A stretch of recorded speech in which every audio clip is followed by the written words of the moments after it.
প্রিয় দর্শক, স্বাগত সবাইকে আমাদের নিয়মিত টকশো এই সময়। আমি জহিরুল আলম আজ আপনাদের সঙ্গে আছি। প্রিয় দর্শক, দিনের শিরোনামগুলোর মধ্যে উল্লেখযোগ্য, মাননীয় প্রধানমন্ত্রী এখন নিউ ইয়র্কে রয়েছেন জাতিসংঘ অধিবেশনে যোগ দিতে। এসডিজি অর্জনে বিশ্ব নেতাদের বৈশ্বিক রোডম্যাপ তৈরির আহ্বান তিনি জানিয়েছেন। এসডিজি প্রোগ্রেস অ্যাওয়ার্ড পেয়েছেন মাননীয় প্রধানমন্ত্রী এবং সেখানে তার কিছু ব্যস্ত কর্মসূচিও আছে।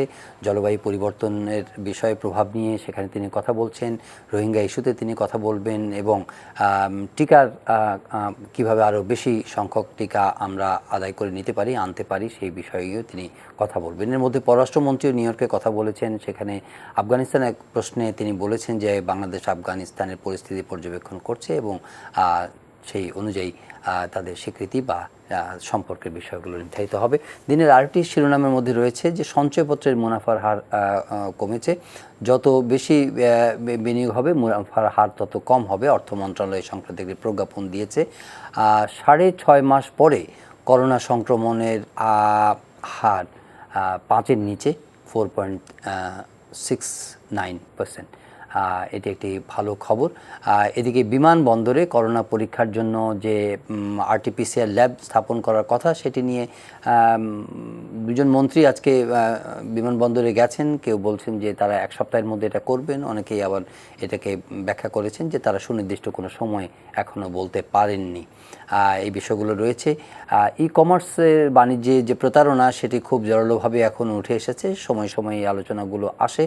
ইভ্যালির আলোচনাটা খুব জোরালোভাবে এখন আছে। ইভ্যালি 12 বছর বয়সী, ইভ্যালির যে মোহাম্মদ রাসেল, যে সিইও, ওনাকে আরও একদিনের রিমান্ডে নেওয়া হয়েছে এবং তার স্ত্রীকে কারাগারে পাঠানো হয়েছে। এ সংক্রান্ত গ্রাহকদের নানা উদ্বেগ উৎকণ্ঠা রয়েছে।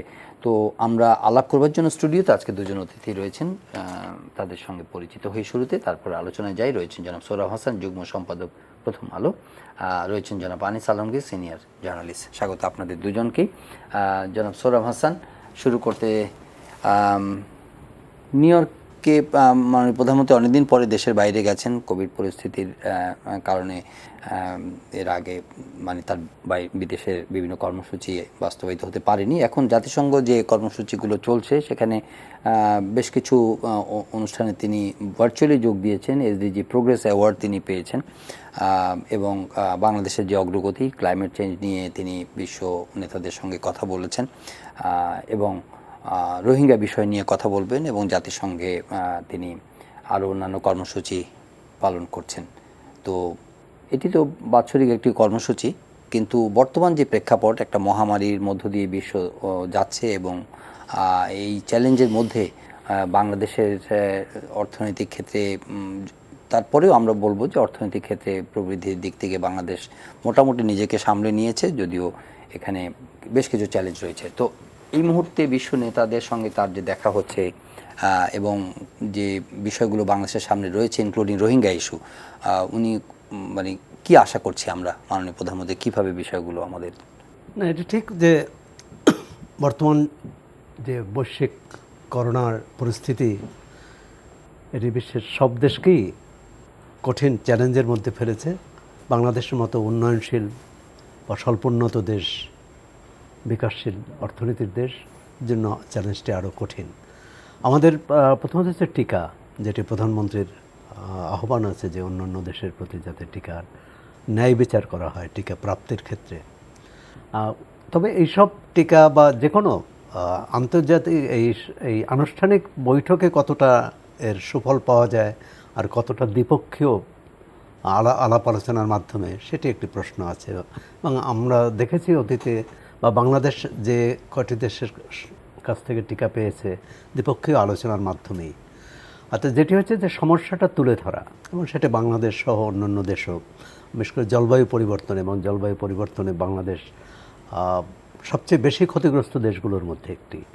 আর সেক্ষেত্রে বৈশ্বিক সহায়তা আমরা কতটা পেতে পারি, কিন্তু এর আগে যে সহায়তা পেয়েছে সেটি কতটা কাজে লাগিয়েছে, সেই প্রশ্নটাও আসবে। হ্যাঁ, বাংলাদেশ এসডিজিতে প্রধানমন্ত্রী পুরস্কার পেয়েছেন, এটি নিশ্চয়ই আমাদের আনন্দের খবর। একই সঙ্গে আমরা দেখতে চাইব যে সরকারের উন্নয়ন কর্মকাণ্ড থেকে শুরু করে সমস্ত কিছু, স্বাস্থ্যসেবা, টিকা, এমনকি পিসিআর, যে সমস্যাটি এখন প্রবাসী শ্রমিকদের জন্য জ্বলন্ত হয়ে দেখা দিয়েছে, এবং তারা অনেকে আটকা পড়েছে, তারা যেতে পারছে না। সুতরাং এই একটি পিসিআর ল্যাব তৈরি করতে বা ল্যাব বসাতে বিমানবন্দরে কতদিন সময় লাগে? প্রথমে কিন্তু বলা হয়েছিল, যখন প্রধানমন্ত্রী 6 সেপ্টেম্বর ঘোষণা দিয়েছিলেন যে এটি 3-4 দিন সময় লাগবে, এটি বলেছিলেন মন্ত্রিপরিষদ সচিব। তা আজকে কিন্তু প্রায় 2.5 সপ্তাহ চলে গেল। তো আমরা কিন্তু এখনও 2 মন্ত্রী আজকে সদল বলে সেখানে গিয়েছেন, দেখেছেন, কিন্তু তারা বলতে পারেনি যে দিনক্ষণ বলতে পারেননি। তো এটি আমার মনে হয় যে অক্ষমতা, সদিচ্ছার অভাব, অক্ষমতা, সামর্থ্যের অভাব। কারণ ল্যাব বসাতে বা এটি কার্যাদেশ দিতে যারা বসাবে 7টি সংস্থাকে দিয়েছে, 7টি কোম্পানিকে, এবং সেখানেও কিন্তু আবার এর মধ্যে 2টি কোম্পানি আছে যাদের সম্পর্কে অতীতে অভিযোগ ছিল, অনিয়মের অভিযোগ। তো সবটা মিলে একটা এলোমেলো অবস্থা। এখন সব কিছুই প্রধানমন্ত্রী, এটি কিন্তু 6 সেপ্টেম্বরের আগেই থেকেই কিন্তু সমস্যাটি, গত মাস থেকেই আগস্টের সমস্যাটা শুরু, যখন সংযুক্ত আরব আমিরাত বলল যে পিসিআর ছাড়া কাউকে তাদের দেশে ঢুকতে দেওয়া হবে না। কিন্তু আমরা এত দেরি করে ফেললাম। এর সব ক্ষেত্রেই আমরা যতটা বলি তা করি না, যা করতে পারি না সেটা বেশি বলি। তো সুতরাং আমি মনে করি যে প্রধানমন্ত্রী এই সফরের সঙ্গে সম্পর্কিত নয়, কিন্তু আমাদের যে চাহিদা, যে প্রয়োজন, সেটা মেটানো, বিশেষ করে প্রবাসী শ্রমিক বা দেশেও যারা টিকা, এই শিক্ষার্থীদের, আমরা কিন্তু এতদিন সরকারের পক্ষ থেকে বলা হলো যে শিক্ষার্থীদের টিকা নেয়ার পর তাদের ক্লাসে যাওয়ার সুযোগ দেওয়া হবে, কিন্তু আমরা টিকা দিতে পারলাম না। শিক্ষার্থীরা ক্লাসে চলে গেছে, সেটা খুব ভালো। তাহলে আমরা আগে করলাম না কেন? আমরা যদি 1 মাস আগে শ্রেণীকক্ষ খুলে দিতে পারতাম। অথবা আরেকটা ব্যাপার, সেটা হচ্ছে যে আমরা বিশ্ববিদ্যালয়কে যাদেরকে টিকা দেওয়া হয়েছে এমন শিক্ষার্থীদেরকে আমরা আগে ক্লাসে নিতে পারলাম না, আমরা বাচ্চাদেরকে আগে নিয়ে গেলাম, যদিও এটা বলা হচ্ছে যে তাদের ইমিউনিটি পাওয়ার অনেক বেশি। মানে এটা হচ্ছে সরকারের ভুল সিদ্ধান্ত। প্রথম হচ্ছে যে বিশ্ববিদ্যালয় থেকে শুরু করার কথা ছিল, কারণ তাদের অনেকে টিকা নিয়েছে, আবার টিকা না নিলেও তারা সচেতন, এবং সেখানে বিশ্ববিদ্যালয়ের পরিবেশ একটি, অন্তত তারা সচেতন অন্যদের থেকে, কম বয়সীদের থেকে। সুতরাং তাদের সেখানে তারা নিজেরাই বুঝতো যে কীভাবে স্বাস্থ্যবিধি মেনে চলতে হবে। কিন্তু সরকার জানি না কি অজ্ঞাত কারণে বিশ্ববিদ্যালয় খোলার ঘোষণাটি দিল সবশেষে। এর আগে আমরা দেখেছি গত মার্চ মাসে যখন শিক্ষা প্রতিষ্ঠান খুলে দেওয়া হবে, তখনও কিন্তু এই মাধ্যমিক এবং প্রাথমিক আগে খোলার ঘোষণা হলো, যে বিশ্ববিদ্যালয় পরে। আবার সরকারের পক্ষ থেকে বলা হয় যে বিশ্ববিদ্যালয়গুলো স্বশাসিত এবং তারা নিজেরা সিদ্ধান্ত নেবে। আসলে তারা নিজেরা সিদ্ধান্ত নিতে পারে না বা তাদের নিতে দেওয়া হয় না। সুতরাং সবটা মিলে এখনও আমরা খুব আলোর রেখা দেখছি। জি, জনাব আনিস আলমগীর, এটাও প্রসঙ্গের সঙ্গে সম্পৃক্ত নয়, তবু উনি এনেছেন, যেটি হচ্ছে যে মাননীয় প্রধানমন্ত্রী ইউএনএ গেছেন এবং সেখানে বিভিন্ন স্বার্থ সংশ্লিষ্ট বিষয় নিয়ে কথা বলবেন, সেটা আমাদের প্রত্যাশা এবং তা তিনি করছেনও। কিন্তু যারা প্রবাসী যারা আছেন তাদের স্বার্থ সংশ্লিষ্ট কথা বলতে গিয়ে উনি বলেছেন যে বিমানবন্দরে একটা আরটিপিসিআর কয়েকটা ল্যাব স্থাপন করা হবে, সেটা 2.5 সপ্তাহ পার হয়ে যাওয়ার পরেও মন্ত্রীরা সুনির্দিষ্ট করে বলতে পারছেন না, এবং এটা হচ্ছে আমাদের সামর্থ্যের জায়গা। ঠিক একই সঙ্গে সম্পর্কিত নয়, তবু আপনাকে জিজ্ঞেস করি, কারণ আজকে একটা আপনি লেখা লিখেছেন যে আমাদের যে প্রবাসে যারা স্থানীয় রাজনীতিকে নিয়ে যাচ্ছেন এবং সেই রাজনীতির সঙ্গে সম্পৃক্ত হয়ে নানা ধরনের কার্যক্রম বা নানা কর্মসূচির মধ্যে অত্যন্ত ব্যতিব্যস্ত থাকবেন, যদিও তারা অনেকে এই আলোচনাকে খুব স্বস্তিদায়ক মনে করবেন না, তবু আপনার মতামত শুনবো, আপনি কি বলতে চেয়েছেন? না, আপনি যেটা বলছিলেন বা উনি যেভাবে পিসিআর-এর রেফারেন্স দিলেন, সেটাও তো একটা গুরুত্বপূর্ণ বিষয়, প্রবাসী কেন্দ্রিক। আসলে আমাদের প্রবাসীদেরকে নিয়ে আমাদের একটা যে ওভারঅল যে একটা প্ল্যান, সেটা কিন্তু আমরা তার থেকে অনেক দূরে। 15 দিন লাগবে কেন একটা পিসিআর বানাতে? এবং আমি দেখছি দুবাই যাবে অনেক, ইউএইতে অনেক এতে যাবে, প্রবাসীরা কান্নাকাটি করছে, তাদের যেতে পারছে না, এত মাস এখানে কাটাচ্ছে, ধার দেনা করেছে। সে এগুলো প্রবাসী মন্ত্রণালয়ে ওনার যে সদিচ্ছার অভাব আছে তা না, কিন্তু এটা তো আবার সংশ্লিষ্ট অন্য মন্ত্রণালয়ের ফিনান্সের সম্ভবত ব্যাপার আছে। সো আমাদের এগুলোর সমাধান করা উচিত ছিল। আর আপনি যে প্রসঙ্গটা তুললেন সেটাও প্রবাসী রিলেটেড, এই জন্যই বলি যে প্রবাসীদেরকে আমাদের এদের নিয়ে একটা বৃহত্তর চিন্তা করা উচিত, আজকের না। মনে করেন আজ থেকে 10 বছর পরে 2030-এ এসে বাংলাদেশ হবে পৃথিবীতে 8ম জনসংখ্যার দিক থেকে অষ্টম একটা দেশ, এবং যখন ইন্ডিয়া হবে নাম্বার 1, সো এরকম একটা পপুলেটেড কান্ট্রির লোক হয়ে আমরা এই লোকগুলো আমরা এখনও হাঁটতে পারছি না, একটার পর একটা পায়ে পায়ে লাগছে আমাদের। সো আমাদের এই জনশক্তিকে আমরা প্রপারলি যদি ইউটিলাইজ করি, যদি এদেরকে আসলে জনবলকে যদি জনশক্তিতে রূপান্তর করে আমরা বিদেশে না পাঠাই, তাহলে আমাদের তো কিছুই হবে না। সেই এমন একটা সময় যখন আমরা আবার দেখি যে প্রধানমন্ত্রী যখন নিউ ইয়র্কে যাচ্ছেন, সেখানে বিএনপি আওয়ামী লীগ মারামারি করছে। এটা আমি প্রথম 1999 সালে গিয়েছিলাম জাতিসংঘের একটা অনুষ্ঠান কাভার করতে। তখন বাংলাদেশের 25 বছর পূর্তি হচ্ছিল জাতিসংঘের স্বীকৃতির। সেই অনুষ্ঠানটা কাভার করতে গিয়েছিলাম, প্রাইম মিনিস্টারও সেখানে ছিলেন। সো তখনও আমি দেখেছি যে এই কালচারটা, ওনাকে রিসিভ করার জন্য এয়ারপোর্টে এসে লোকজন ভিড় করেছে। আবার উনি যখন জাতিসংঘে আছেন, তার একটু অদূরে বিএনপির লোকজন হাউকা করছেন, যদিও খুব রেস্ট্রিক্টেড, অত না।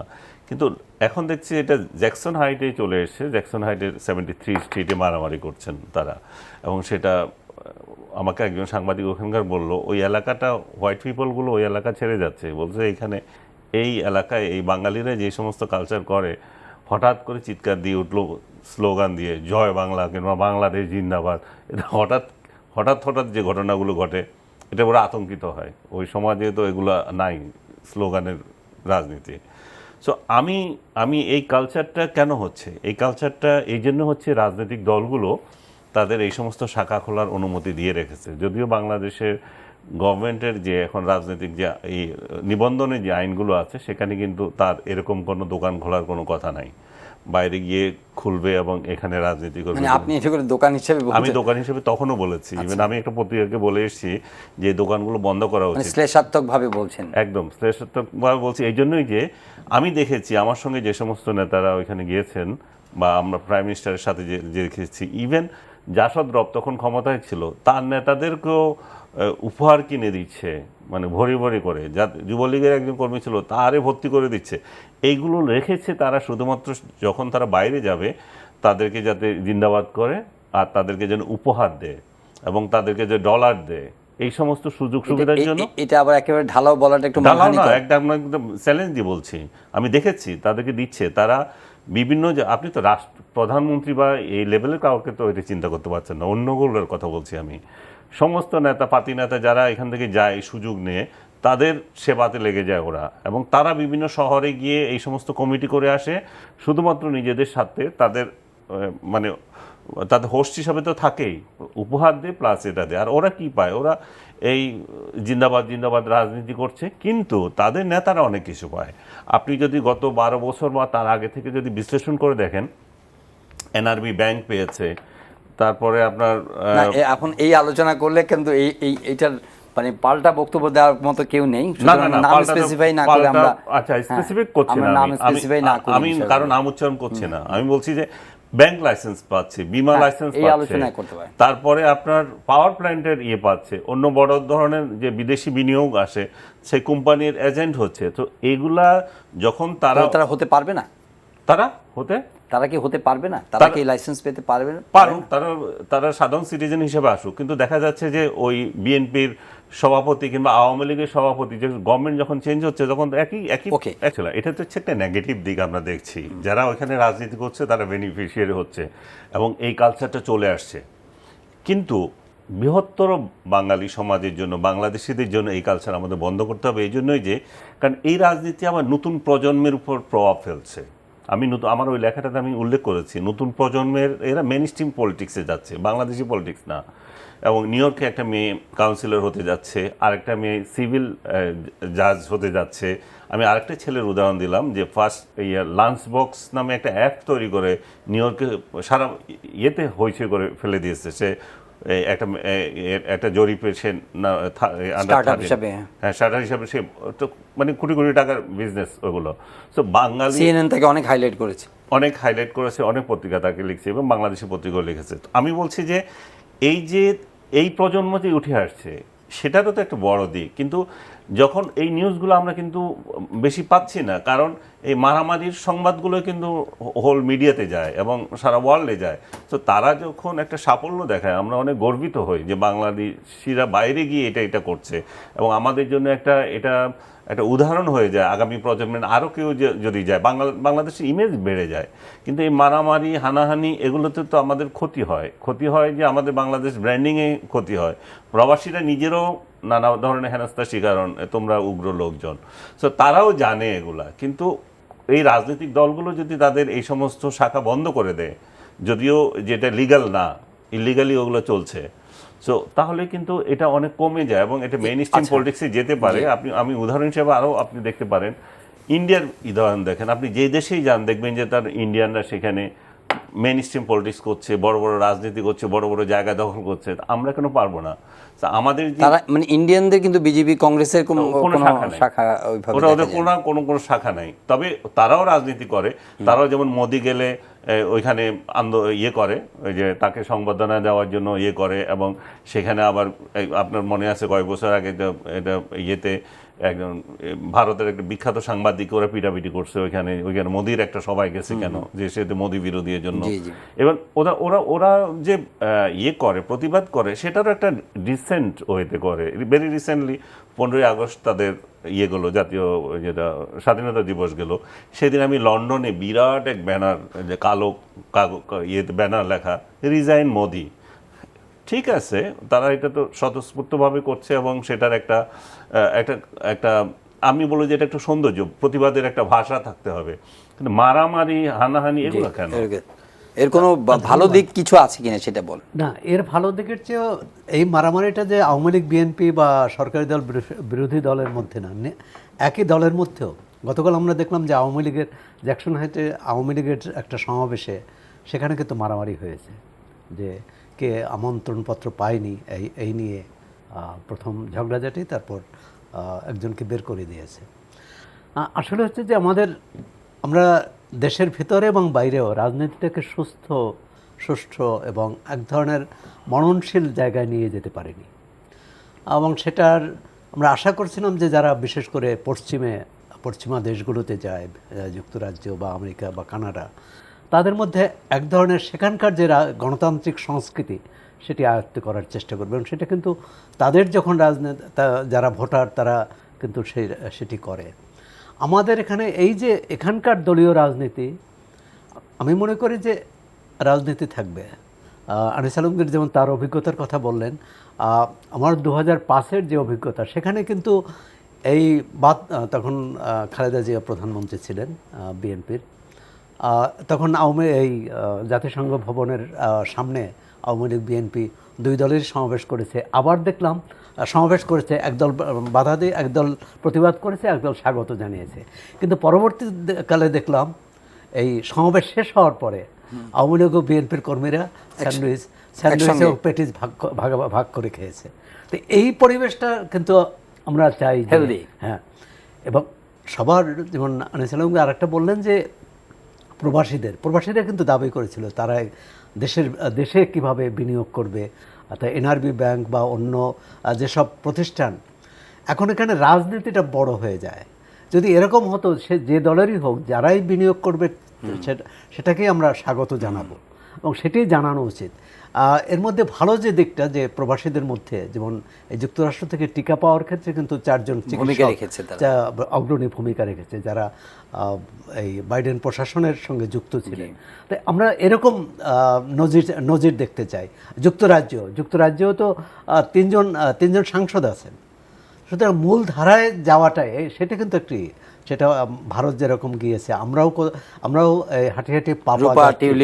কিন্তু আমার মনে হচ্ছে যে এই যুক্তরাষ্ট্রেও যারা প্রবাসী এবং অন্যান্য দেশে, এখন মধ্যপ্রাচ্যের দেশগুলো তো এই গণতন্ত্রের চর্চা নেই, কিন্তু যেখানে গণতন্ত্রের চর্চা আছে সেখানে সেই সুযোগটা মূলধারায় করা, এবং তাহলে কিন্তু তাদের রাষ্ট্রীয় নীতিতে এটা কি নীতিও বাংলাদেশের পক্ষে, বাংলাদেশের স্বার্থের পক্ষে নিয়ে আসতে পারবে। এই ধরনের সংগঠন থাকলে কি ধরেন যে সংশ্লিষ্ট দেশে বাংলাদেশের যে ট্রেডিশনাল মূলধারার রাজনৈতিক দলগুলো আছে তাদেরকে ওইখানে নিজেদেরকে প্রজেক্ট করতে বা স্বার্থ সমুন্নত রাখতে বা ওখানকার অ্যাডমিনিস্ট্রেশনের সঙ্গে লবিং করতে কোনো সুবিধা হয় কিনা? আমার মনে হচ্ছে না যে রাজনৈতিক পরিচয়ে এটি কোনো সুবিধা এনে দিচ্ছে, বরং এটি বাংলাদেশ সম্পর্কে যে ভাবমূর্তি সেটি কিন্তু ক্ষুণ্ণ করছে।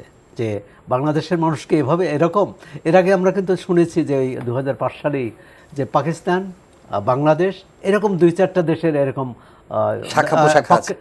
পক্ষে বিপক্ষে এই যে প্রধানমন্ত্রী বা রাষ্ট্রপতি যেই বক্তৃতা দেন তার বিরুদ্ধে স্লোগান দেওয়া বা পক্ষে।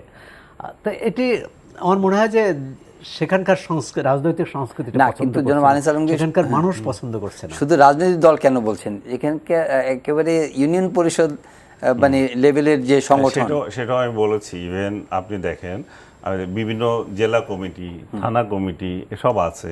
ইভেন মানে অন্যান্য কমিটি যেমন হিন্দু বৌদ্ধ ঐক্য পরিষদ, খ্রিস্টান ঐক্য পরিষদ, এটা কি মেইন স্ট্রিমের সঙ্গে নিজেদেরকে ইন্টিগ্রেট করতে না পারার কারণে এক ধরনের বিচ্ছিন্নতা বোধ থেকে কি এই সংগঠনগুলো তৈরি হচ্ছে, যাতে করে কমিউনিটি ফিলিং থাকে? আমার মনে হয় এটাও একটা কারণ। মেইন স্ট্রিমে তাদের যেতে কালচারটা তো তৈরি হতে হবে না।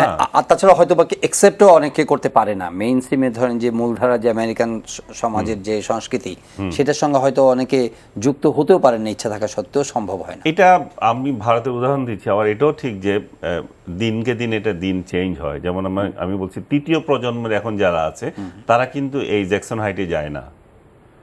তৃতীয় প্রজন্মের কোনো ছেলে মেয়েকে আপনি জ্যাকসন হাইটে নিতেও পারবেন না, আপনি যদি ওইখানকার সিটিজেন হয়ে থাকেন। না, এখন তো জায়গার তো কোনো দোষ নাই। না, জায়গার দোষ আছে, মানে ওই কালচারে তারা যেতে চায় না, ওই স্ট্রিটেই যেতে চায় না। আমি একদম জেনে বলছি, ওই স্ট্রিটেই তারা যায় না, ওই স্ট্রিটে তারা দেখতে আগ্রহী না। সো তাদের মেন্টালিটি চেঞ্জ হচ্ছে। তারা তাদের বাপ দাদা যে রাজনীতি এখান থেকে যায়, যেটা রাজনীতি করছে তা থেকে ঘৃণা করে, এবং তারা বাংলাদেশি অনেক প্রোগ্রামও যেতে চায় না এই সমস্ত কারণে। যেমন পোবানা নামে একটা সংগঠন আছে, আপনি দীর্ঘদিন থেকে শুনেছেন, সেটার কোনো কার্যক্রম নেই। লাস্ট মান্থ সেটা কি ভার্জিনিয়া একটা অনুষ্ঠান করেছে, এবং বাচ্চা কাচ্চা নিয়ে যারা গেছে ওই বাচ্চা কাচ্চাদের সামনে ওরা মারামারি করছে। তো এই বাচ্চারা, যাই হোক, আমরা ঢালাওভাবে অভিযোগ না করি, কারণ অভিযোগ করলে দেখা যাবে যে হয়তো এই সংগঠনগুলো তো অনেকে পরিশ্রম করে এই সংগঠনগুলো টিকিয়ে রেখেছেন। তারা না, পরিশ্রম করে যে সংগঠনটা আছে ওখানে আছে সেটা হচ্ছে বাংলাদেশ সোসাইটি। বাংলাদেশ সোসাইটি হচ্ছে অল ইনক্লুসিভ, অল ইয়েতে মত পথের লোকজনের, সেটাও দীর্ঘদিন, মানে আমরা খারাপ কাজটা সমালোচনা করব, সেটাও দীর্ঘদিন থেকে বন্ধ না। ভালো কাজে তো উনি সমালোচনা করলেন, প্রশংসা করলেন। যেমন আমাদের কয়েকজন ডাক্তার পাঠানো সহযোগিতা করছে। কিন্তু যখন এই সমস্ত আমার লেখাটা তো আমি বলেছি, সেকেন্ড জেনারেশনের যে সমস্ত লোকজন তারা মেইন স্ট্রিম রাজনীতি করছে না, কিন্তু তারা অন্যান্য সেক্টরে বাংলাদেশিদের মুখ উজ্জ্বল করছে। যেমন উনি যেটা বললেন, এই উজ্জ্বল যারা করছে তারা তো আবার ম্লান হয়ে যায় যখন তাদের দেশের লোকজন আবার এই সমস্ত কর্মকাণ্ড করে, সেটা পত্রিকায় আসে। আমি একটু যোগ করতে চাই, যেমন সেখানে কিন্তু এই রাজনৈতিক বিভেদের বাইরে যেমন উদীচীর সংগঠন আছে, যেমন সেখানে সম্মিলিত সাংস্কৃতিক জোট আছে, যেমন সেখানে নাটক করে, গান করে, পয়লা বৈশাখ উদযাপন করে, 21শে ফেব্রুয়ারি উদযাপন করে, সেগুলো তো খারাপ নয়, এগুলো তো খারাপ নয়, এবং সবাই সম্মিলিতভাবে দেশের সংস্কৃতিকে তারা ধরে রেখেছে, আগলে রেখেছে, এবং তারা শহীদ মিনার প্রভাত ফেরি করে, বই মেলা করে। তাই আমার মনে হয় যে এই সংস্কৃতি, বাঙালি সংস্কৃতিকে সেখানকার সমাজের কাছে এটি অবশ্যই ইতিবাচক, এটি অবশ্যই আনন্দের বিষয়, এবং মানে বাঙালি সংস্কৃতিকে সেখানে উৎসাহ যোগানোর বিষয়, উৎসাহ যোগানো। এবং এই যে নিউ জেনারেশনের কথা বলছি, তারা উৎসাহী হবে বাঙালি কালচারের সঙ্গে। এগুলো যদি চলতে থাকে তাহলে সব সংগঠন করা খারাপ নয়। না, এই ধরনের সংগঠন তো মোটেও খারাপ না। আমি যেটা আপনাকে বারবার বলছি, বাংলাদেশ সোসাইটি যারা, তারা তো এক সময় সবাইকে নিয়ে এই সমস্ত কাজই করতো, কিন্তু তারা যখন বন্ধ হয়ে গেল, তারা এখন কোন কালে ইলেকশন করছে কেউ জানে না।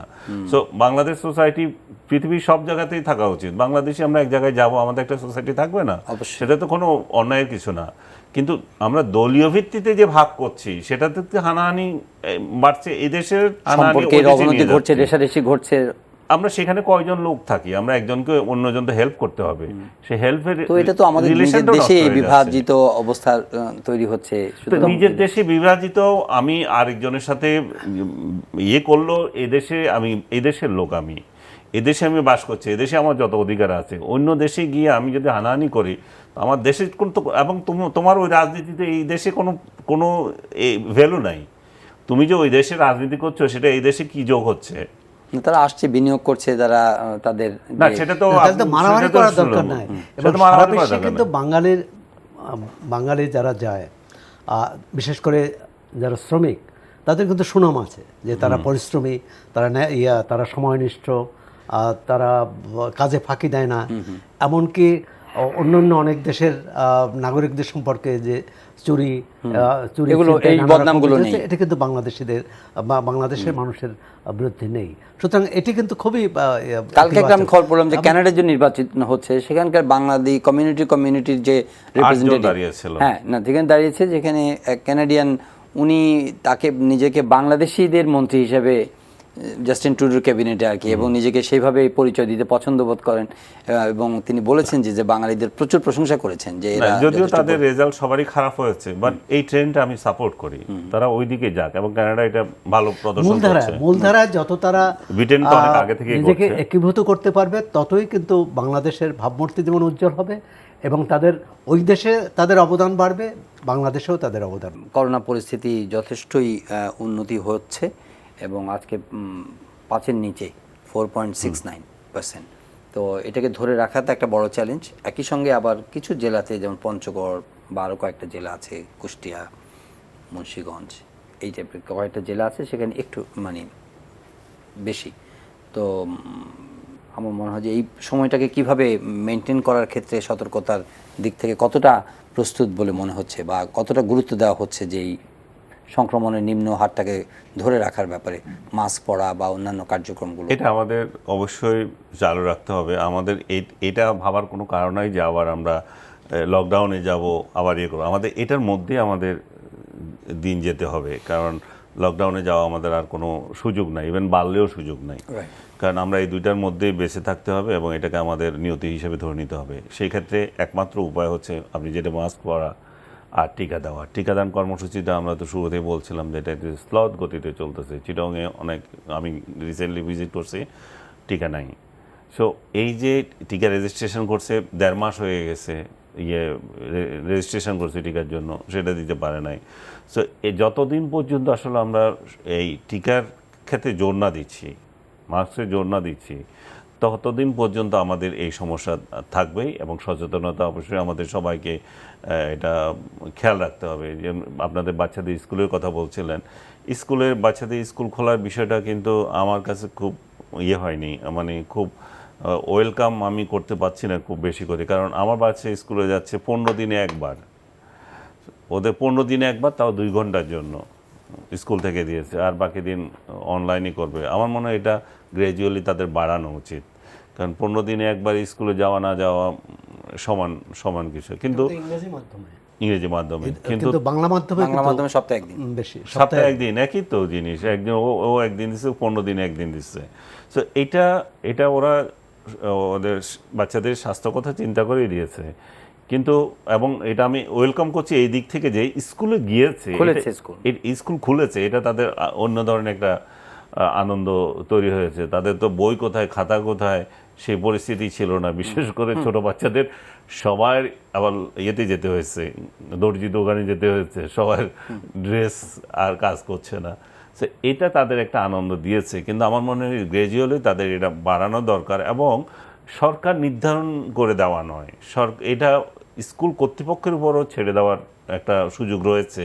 কারণ কোনো স্কুল যদি তার ফ্যাসিলিটিস যদি ওরকম থাকে, সেটা করতে পারবে, সে 2 দিনও পারবে, 3 দিনও পারবে, 4 দিনও পারবে। আর যাদের নাই, তারা একদিন করতেও তাদের ঝামেলা হবে। সো তারা তাদের মতো করে দেখবে, তাদের মতো সময় নির্ধারণ করবে, সেটাই হওয়া উচিত। সবগুলো যে সরকার নির্ধারণ করে দেবে সেটা না, সরকার নির্ধারণ করবে, কিন্তু একটু ফ্লেক্সিবল করা উচিত, যাতে করে তারা নিজেদের মতো সময়টা তো স্কুল কলেজ বিশ্ববিদ্যালয়ে তো বিষয়টা আছে। একই সঙ্গে যে নাগরিক জীবন, সে নাগরিক জীবনে যে সচেতনতা লেভেলটা, এখানে ধরেন যে এখন সংক্রমণ কম, সে কারণে অনেক মানুষের মাস্ক পরার অভ্যাসটা আবার একটু কমে যাচ্ছে। এটাকে একটু চাপের মধ্যে রাখা, এইটাকে একটু আলোচনার মধ্যে রাখা, সেটা কিভাবে না, সেটা তো সেক্ষেত্রে গণমাধ্যমের তো আমাদের একটা ভূমিকা আছে। দ্বিতীয় হচ্ছে সরকারের সেই প্রচারটা চালিয়ে যাওয়া, আর সেখানেও কিন্তু একটু ঘাটতি মনে হচ্ছে, যে আগে যেরকম মন্ত্রী সচিব বা স্বাস্থ্য অধিদপ্তরের ডিজি যে প্রতিদিনই কথা বলতেন এবং সচেতন করতে, স্থানীয় জনপ্রতিনিধিদের একটি দায়িত্ব আছে। আজকে পঞ্চগড়ে শুনলাম সিভিল সার্জন বলছে যেখানে লোকজনের মাস্ক পরার প্রবণতাই নেই। না, সেটা সেখানে প্রায় 30% মতো এখন সংক্রমণ। গ্রামাঞ্চলে অনেক জায়গায় কিন্তু এই প্রবণতা আছে। এখন সেটি কি, এখন সচেতন করার কথাটাই আমি বলতে পারি, কিন্তু সচেতন না হওয়া এবং সেখানে একটা পরিবেশ, যেমন স্কুল, মানে প্রাতিষ্ঠানিক উদ্যোগটা নিতে হবে। এখন ঘরে ঘরে যে সেটা সম্ভব না, কিন্তু স্কুলে যদি করি, আমরা গণপরিবহনে যদি করি, তাহলে কিন্তু সেটি ভালো। এর মধ্যেও আমি মনে করি যেটি এই যে সপ্তাহখানেক হলো 12 তারিখ থেকে স্কুল খুলে দিয়েছে, কিন্তু এখনও পর্যন্ত এরকম কোনো খবর পাইনি যে স্কুলে যাওয়ার কারণে সংক্রমিত হয়েছে বা আক্রান্ত হয়েছে। এটি কিন্তু খুবই ভালো খবর। দ্বিতীয় হচ্ছে, আপনি সংক্রমণ কমার কথা বলছেন। আরেকটি সুখবর, এই মুহূর্তে হয়তো টিকার সংকট আছে, আগামী মাসে আমরা বেশ উল্লেখযোগ্য পরিমাণ টিকা পাবো। প্রথমত খবর আছে যে 8 কোটি টিকা আসবে চীন থেকে। তখন কিন্তু বলছে তাদের যে চুক্তি অনুযায়ী অক্টোবর থেকে ডিসেম্বরের মধ্যে তারা, সেক্ষেত্রে কিন্তু আমরা একটা স্বস্তিদায়ক অবস্থায় চলে যাচ্ছি। কিন্তু নিজের সচেতনতা, আমার পরিবারের সচেতনতা, আমার প্রতিষ্ঠানের কর্মীদের সচেতনতা, এটির ব্যাপারে সবারই সজাগ দৃষ্টি রাখতে হবে, সচেতন থাকতে হবে, স্বাস্থ্যবিধি মেনে চলতে হবে। কারণ এটা আরেকটি ভয় আছে, সেটি হচ্ছে যে ভারতে শোনা যাচ্ছে যে তৃতীয় ঢেউ আসি করে, কোথাও কোথাও আসছে, মানে আবার সংক্রমণ বাড়ার। তো ভারতে হওয়া মানে আমাদের ঝুঁকি, সেটা কিন্তু খুব ঝুঁকি। তা গতবারের মানে এই দ্বিতীয় ঢেউয়ের যে অভিজ্ঞতা থেকে কিন্তু আমাদের শিক্ষা নিতে হবে। যে কোনো পরিস্থিতিতে সীমান্ত পুরোপুরি বন্ধ রাখতে হবে যদি এরকম পরিস্থিতি হয়, এবং টিকা এবং স্বাস্থ্যবিধি মেনে চলার তো কোনো বিকল্প নেই। তো আমরা সবটা মিলে, আর ওইটা যেমন আমরা শৈথিল্য না দেখাই, আমরা না ভাবি যে আমরা চলে এসেছে, কারণ 2022, 2021, 22, 23 কবে যাবে এটা আমরা জানি না। সুতরাং এর সঙ্গে খাপ খাইয়ে আমরা চলতে পারবো, চলতে হবে। এই মানসিক, এখন আগের দফায় যেরকম এই বছরের শুরুর দিকে পর্যটন স্পটগুলোতে ব্যাপক জনসমাগম হয়েছে, কিন্তু তখন তো আর এই স্বাস্থ্যবিধিগুলো মানা হয়নি। এখন যদি আমরা মানে কমই রাখতে চাই, তাহলে আমাদের এটা এনফোর্স করতে হবে, এবং সেই আমাদের পর্যটন খোলা থাকবে, কিন্তু স্বাস্থ্যবিধিগুলো মানতে বাধ্য করতে হবে, কিন্তু স্বাস্থ্যবিধি মেনে চলতে হবে। আমরা মার্কেটে যাব, আমরা পার্কে যাব, কিন্তু স্বাস্থ্যবিধি আমাদেরকে মেনে চলতে হবে। যেমন আনিস আলমকে প্রায় শেষের দিকে, এই যে আমরা মন্ত্রণালয় বলেন বা রেগুলেটরদের চোখের সামনে বিভিন্ন হাই কোম্পানি তারা গঠন হচ্ছে, তারা ব্যবসা ওপেন করছে, তারা বিজ্ঞাপন দিচ্ছে, তারা মানে সব কিছুই তারা করে ফেলছে চোখের সামনে, তারপরে ওয়ান ফাইন মর্নিং অথবা ফাইন ইভিনিং মানুষজন দেখা যায় পথে বসে গেল। কেন এরকম হচ্ছে? এটা আপনি তো বললেন রেগুলেটরি বডির কারণে হচ্ছে। কারণ আমরা তো এখন এই মুহূর্তে যেটা আলোচিত ইভেলি বা অরেঞ্জ, এগুলো তো চোখের সামনে হয়েছে। এরা জাতীয় ক্রিকেট দলের স্পন্সর ছিল, এরা র্যাবের চলচ্চিত্রের স্পন্সর, এরা প্রত্যেকটা টেলিভিশনের টকশোর স্পন্সর, বহু মানে বাংলাদেশের সিংহভাগ টেলিভিশনের টকশো স্পন্সর। তারা বিজ্ঞাপন তো দিচ্ছেই সারাদিন, আপনি টিভি খুললে দেখবেন। তো চোখের সামনে তো সব ঘটেছে, তারা কেন দেখেনি এগুলা? সেলিব্রিটিদেরকে নিয়ে প্রোগ্রাম, সেলিব্রিটিরা ওদের প্রোগ্রাম করছে এবং তারা এখানে জড়িত হচ্ছে, কিন্তু আমরা কেউ তখন তাদের কিন্তু প্রশ্ন করিনি। বরং 2-4 জন যারা প্রশ্ন করেছি, তার মধ্যে আমিও একজন, তাদেরকে আবার আঘাত করেছে এই এই এই শ্রেণীর লোকেরা, যে এই বিকশিত হতে দিচ্ছে না বাংলাদেশের অ্যামাজন, তাদেরকে বিকশিত হতে দিচ্ছে না, এই ধরনের অভিযোগ করেছে। তো বাংলাদেশের অ্যামাজন যে আমরা তো দেখতে পাচ্ছি একটা ডেস্টিনি হতে যাচ্ছে আরেকটা, তো সেটাকে রেগুলেটরি বডি কি দেখে নাই? তারা কি দেখবে না এটা? তাদের কি দায়িত্ব ছিল না? যখন এই অ্যাপ্রুভালগুলো দেওয়া হয়, এই অ্যাপ্রুভালগুলো দেওয়ার জন্য কিছু ক্রাইটেরিয়া আছে না? আপনার কোনো অ্যাপ্রুভালই নাই। আপনি কি মনে করছেন ইভেলের কোনো বাণিজ্যিক লাইসেন্স আছে? ই কমার্স হিসাবে কোনো লাইসেন্সে নেই বাংলাদেশে। এরা যে কোনো একটা গুদাম হিসাবে লাইসেন্স নিচ্ছে যে তারা এই বিজনেস করছে। আপনি খোঁজ নিয়ে দেখেন, বাণিজ্য মন্ত্রণালয় এগুলো কোনো ছিল না। বাণিজ্য মন্ত্রণালয় যখন ইভেলি এই কর্মকাণ্ডের ঘটনা ঘটলো, তখন তারা কিছু আইন তৈরি করা শুরু করলো এই সংক্রান্ত, এবং এই আইনগুলো তখন তারা ইম্পোজ করতে শুরু করলো। এখন দিন শেষে তো আবার দেখা যায় যে এই রেগুলেটরি অথরিটিরা কোনো দায় নিতে চায় না। সেটাই তো বলছি, তুমি যথাসময়ে দায় নিচ্ছ না। কিন্তু দেখেন এখানে ইভেলির ক্ষেত্রে যেটা হয়েছে, আপনার খেয়াল আছে নিশ্চয়ই, গত বছরে 1 মাসের জন্য তাদের অ্যাকাউন্ট সিজ করে দেওয়া হয়েছিল, তাদের দুইজনের, চেয়ারম্যান এবং এমডির। তাদের অ্যাকাউন্ট আপনি জব্দ করলেন, দুদককে লাগালেন, করলেন, 1 মাস পরে আবার ছেড়ে দিলেন। এটা কি? এটা তো একটা গ্রিন সিগন্যাল যে ইভেলি আসলে খারাপ না, ওরা ভালো সংগঠন। সো এবার আবার ঝাঁপিয়ে পড়লো মানুষ এখানে বিনিয়োগ করার জন্য। আরেকটা কোম্পানির সাথে তারা যমুনার সাথে তারা জয়েন্ট ভেঞ্চারে যাবে বলে প্রচার করলো, এবং সেখানে আমি জেনেই বলছি যে এই লোকগুলো যারা যারা এখানে ইনভেস্ট করছে তাদের বক্তব্য অনুযায়ী তারা তখন আবার ঝাঁপিয়ে পড়লো এখানে দেওয়ার জন্য। কিন্তু যমুনা পরে চলে গেল, যেতেই পারে তার যদি না আসে। তো দেখা যাচ্ছে যে এরা এই যে ধাপ্পাবাজিগুলো হচ্ছে, এটা সরকারের চোখের সামনে হচ্ছে এবং সরকার সহায়তা করছে। আপনার কোনো সরকার শুধু সহায়তা করছে না, মানে সরকারের বিভিন্ন সংস্থা, পুরো সরকারটা যাদের তদারক করার কথা, যাদের এটি দেখভাল করার কথা, এবং এটি আইন ভঙ্গ করা হয়েছে কিনা, আইন মেনে চলেছে কিনা সেটি দেখার কথা, তারা কিন্তু তাদের অনেকেই এইসব ব্যবসার সঙ্গে জড়িত কোনো না কোনোভাবে, নামে বেনামে, নেপথ্যে। এবং দেখুন, গুলশান বনানীর যে একজন এসআই, তিনি কিন্তু এই সোহেল রানা অরেঞ্জের মালিক কিন্তু তিনি, সামনে তার বোন এবং ভগ্নিপতিকে করেছে। তো একজন পুলিশ কর্মকর্তা, তিনি সরকারের বিধিবদ্ধ আইন আছে যে পুলিশ কর্মকর্তা কি করতে পারেন, তিনি কিভাবে এই সহকারী উপপরিদর্শক, সহকারী পরিদর্শক, একেবারেই জুনিয়র কর্মকর্তা। এবং আদালত বলেছে কিন্তু যে সরকারের পক্ষ থেকে যে ব্যাখ্যা দেওয়া হয়েছে তা বলেছে যে আপনারা কখন তদারক করেছেন, আপনারা কখন হস্তক্ষেপ করেছেন, যখন শেষ হয়ে গেছেন, মানে লাখ লাখ মানুষের তার পুঁজি হারিয়ে পথে বসেছে। আরেকটি ব্যাপার প্রথমেই দেখা উচিত ছিল, যেমন একটি পণ্য বাজার দর, তার 3 ভাগের 1 ভাগ দামে কোনো সংস্থা যদি এটি অফার করে, ক্রেতাকে দেওয়ার কথা বলে, তখনই কিন্তু সন্দেহটা করা উচিত ছিল যে এটি কীভাবে দেবে। কারণ সে কাউকে কারণ সে নিজের পকেট থেকে দিচ্ছে না, সে হয় সরবরাহকারীকে ঠকাচ্ছে অথবা ক্রেতাকে ঠকাচ্ছে। তাই ক্রেতাকে ঠকাচ্ছে পণ্য না দিয়ে, আর সরবরাহকারীকে ঠকাচ্ছে তাদের দাম না দিয়ে। অনেক যারা এইসব ইভেলি বা অরেঞ্জে যারা পণ্য সরবরাহ করেছে তারাও কিন্তু পথে বসেছে, তাদেরও কোটি কোটি টাকার লোকসান হয়েছে। এখন এটি কি ভবিষ্যতে না হয়? আচ্ছা, পুরো আগেরগুলোকে আমরা করতে পেরেছি, কোনো মীমাংসা করতে পেরেছি, কোনো অপরাধীদের ধরতে পেরেছি, বিচার করতে পেরেছি? যুবক বলেন, কোটি কোটি টাকা লোপাট করেছে, ডেস্টিনি লোপাট করেছে, আরো অনেক এসব ব্যবসা তো বহু পুরনো। ঝিনাইদহের এক মালিক নাকি জানা যে ঝিনাইদহের একজন ছিল যে প্রচুর কয়েক হাজার কোটি টাকা সেই মানুষের কাছ থেকে। আচ্ছা, তারপর এখন তো ধর্মের নামে ওইটা করা হচ্ছে। আরে হুজুর 1700 কোটি টাকা নিয়ে গেছে। আপনার ইভেলি সহ যতগুলো কমার্স আছে তারা যেটা পারে না সে একাই নিয়ে গেছে 1700 কোটি টাকা। মানে এরকম। আর মানুষেরও মধ্যে কিন্তু এক ধরনের অসচেতনতা আছে, এক ধরনের লোভও কাজ করে যে কত কম দামে পায়, কত বেশি লাভ করে। এই যে মানুষের লোভ স্বাভাবিক থাকবে।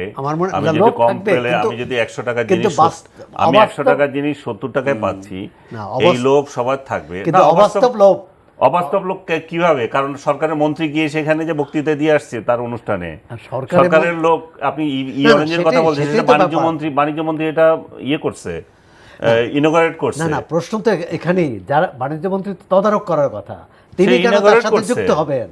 আরেকজন মন্ত্রী, আইসিটি মন্ত্রী গিয়ে আপনার ইভেলির অনুষ্ঠানে যাচ্ছে, তিনি জানতেন না, কিন্তু জানার পরে আর এরকম 1-2 বছর এরকম প্রতারণার করার পর, কোটি কোটি টাকা লোপাট হওয়ার পর, এখন যদি সরকার দায় আমাদের দায়িত্ব নাই, দায় এড়ানোর সেই জায়গায় তো বলছি। আরেকটা সিরাজগঞ্জ হাইকোর্ট বলেছে যে আপনার দায় এড়ানোর কোনো সুযোগ নাই। সিরাজগঞ্জ নামে আরেকটা বের হয়েছে, তারা তো নগদ একটা তাদেরকে বসিয়ে দেওয়ার ব্যবস্থা করেছে, এবং এমন মার পেয়েছে, আইনের মার পেয়েছে, তারা নগদের টাকা হাওয়া করে দিয়েছে। নগদের টাকা যখন হাওয়া করছে তখন নগদ এবার কতগুলো অ্যাকাউন্ট বন্ধ করেছে। এই নিউজটা তো নিশ্চয়ই দেখেছেন। এবং সেই সেই টাকা নগদের টাকাই হাওয়া করে দিচ্ছিল। ওরা এমন ভাবে নিয়েছে তাদেরকে ধরতেও পারবে না এখন এমন অবস্থা। তারা যাই হোক, আমরা এই আশাই করতে পারি যে রেগুলেটরি বডি যারা আছেন তারা মানে না, শুধু আশা করবেন না, স্পেসিফিক ভাবে ইভেলিকে 1 মাসের জন্য জব্দ করে যারা আবার ছেড়ে দিয়েছে তাদেরকে আইনের আওতায় আনতে হবে। সেই আলোচনা আমরা প্রায় শেষের দিকে। আফগানিস্তানের পরিস্থিতি পর্যবেক্ষণ করছে বাংলাদেশ, সেখানে তাদের কমিটমেন্টের দিকে সবারই নজর আছে। মেয়েদের প্রাইমারি মেয়েরা স্কুলে গেছে, কিন্তু সেকেন্ডারি মেয়েদেরকে তারা এখনো দেবে বলছে, তারা অনুমতি দেবে বলছে। কি মনে হচ্ছে আপনার?